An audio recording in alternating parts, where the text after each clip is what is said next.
Sir आपण social मीडियाला पुन्हा दाखवतो किंवा मेसेज दाखवतो काय म्हणणार?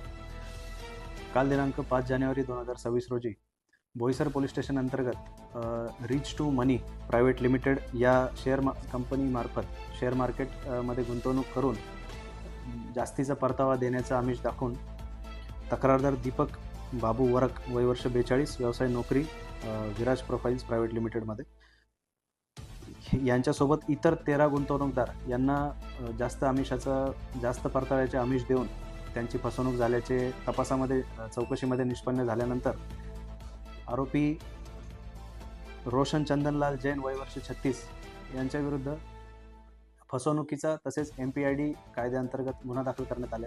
तसंच आरोपी याला काल दिनांक 5 जानेवारी 2026 रोजी 21:48 त्यांना अटक करण्यात आलेली आणि पुढील तपास हा आर्थिक गुन्हे शाखेचे API आथने ह्या करत आहेत. सर बोईसर शहरामध्ये किंवा पालघर जिल्ह्यामध्ये वारंवार इन्व्हेस्टिगेशन माध्यमातून असे केसेस वाढत चालतात. त्याच्यामुळे कशा प्रकारे लोकांना दम लागते आणि एक लॉ ऑर्डर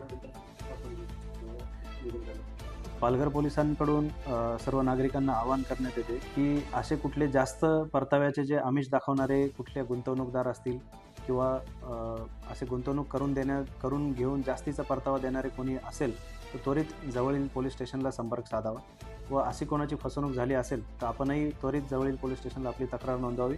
आम्ही त्वरित त्यावर कारवाई करून दोषींवर योग्य ती कारवाई करू.